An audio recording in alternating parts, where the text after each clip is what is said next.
I was looking forward to introducing Phil, but they just gave my message. So he does have quite an entrepreneurial story, a Horatio Alger story. He's too humble to get up here and tell you, and so that's why I volunteered to speak. He came from Jenkins, town of 2,100 people. Said he hitchhiked to Lexington. He got a 4-year scholarship in football. Played 4 years for Kentucky. He learned through those 4 years the art of losing with grace, with their Kentucky's 50-year plan of knowing how to lose.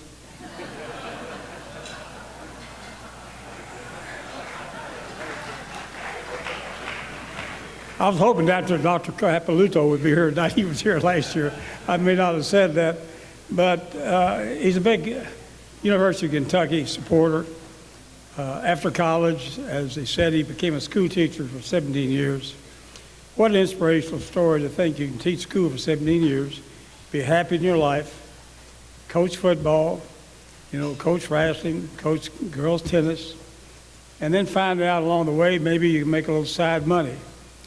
And he found out a business where it doesn't take money, but in real estate, if you find a property, you find somebody to lease it or buy it, and he got involved some 35, 45 years ago.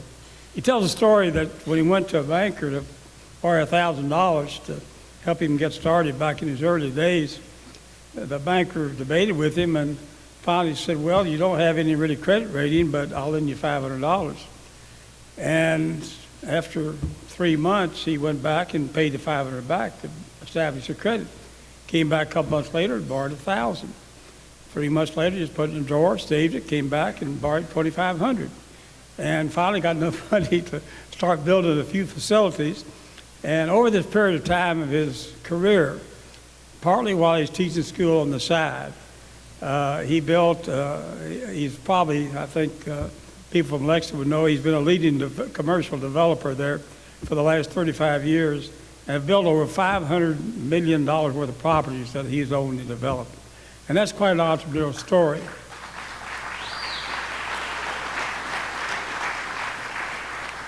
Well, along the way, showing his entrepreneurial instincts, he got a few franchises for Big Boy and Fazoli's and learned the pain of opening up food operations, but he was successful in them. And finally got him on the ground floor with a company called Cheddar's that last year was ranked #1 in the restaurant industry by Zagat and the Nation's Restaurant News for the #1 full-service restaurant in that category for food quality and for pricing.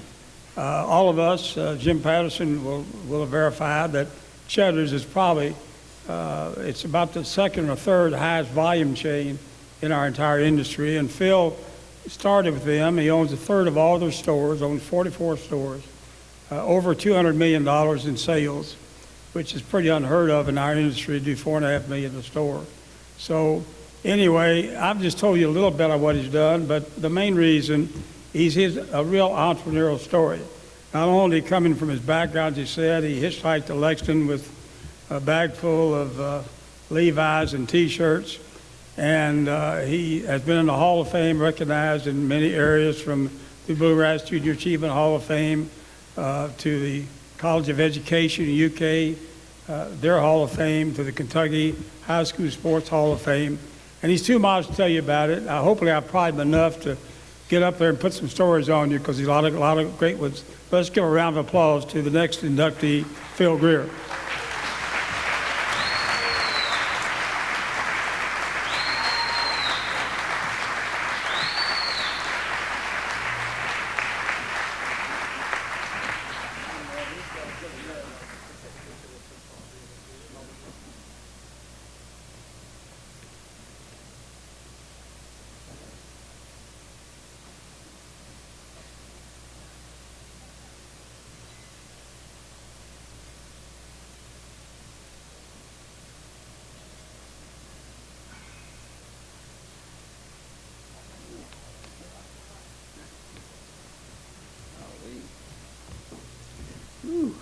Hard to see up here. Brian, I can't see if you're here. I jumped off a cruise ship one time. It was on my honeymoon.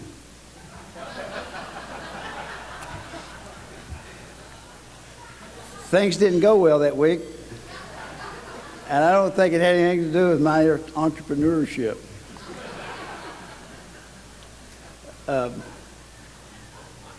thank you very much. I'm really, really, really honored to be introduced by Governor Brown. It's every young man's dream to live the life of John Y. Brown.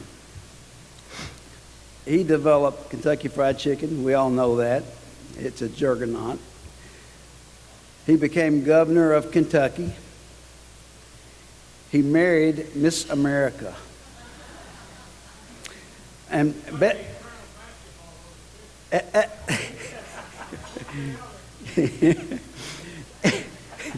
Colonels too. But his best accomplishment, he owned the Boston Celtics. Now, who wouldn't want to live like that? I love his life, and I think he's a great man.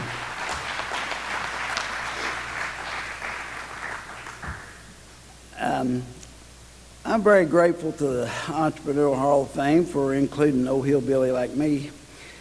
However, I remain mindful of the reality of success and failure. They neither one have a finish line. I was told, by the way, by the Hall of Fame to keep my time under 5 minutes. I was told by my wife to keep it under 3 minutes.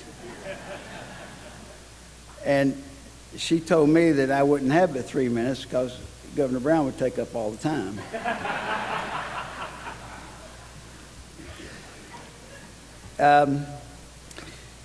You know, all of my success in life involved teamwork.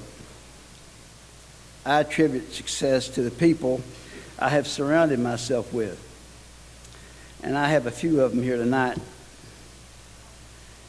I'd like to thank my twin daughters. Kelly's here tonight, and Kristen's in New York and can't make that, who've been a source of pride for me and Mary every day of our lives. It was obvious early on that I was going to have to send our kids to an outstanding university. That was my incentive to step into the arena and go for the brass ring. In other words, necessity is the mother of invention. I would like to thank Steve Pottinger, who gave up his law practice to partner with me and Cheddar's on a promise and a dream and became the best director of operations in America. I'd like to thank my mother and father who instilled values in me that I call on every day. I would like to thank my school teachers who never gave up on me even though I was a poor student and success looked hopeless. I would like to thank all the coaches from Little League through college who taught me you can if you think you can. And I'd like to thank the late Roy Walton, who gave me my first and best job that I ever had, was coaching and teaching. I would like to thank Kathy Fuller, who's here tonight, my invaluable assistant for 27 years, who stayed with me through the good and the bad and the impossible. I will always believe she could run General Motors. I would like to thank our 7,000 employees, the greatest employees in the restaurant and hotel business ever. I feel that each one of them share this recognition.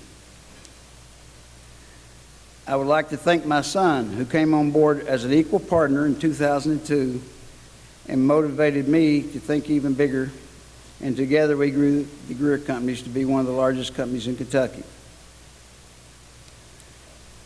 I would like to thank my wife, Mary, of 45 years and forever, for giving up her career to raise 3 of the finest children that I could ever imagine, and for standing shoulder to shoulder with me through hard times were often at the door. And lastly, I want to thank the good Lord for allowing me to be born in Kentucky.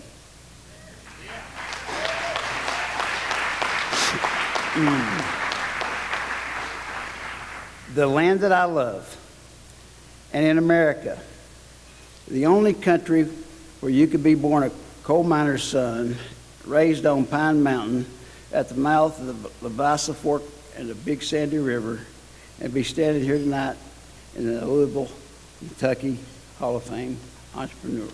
Thank you.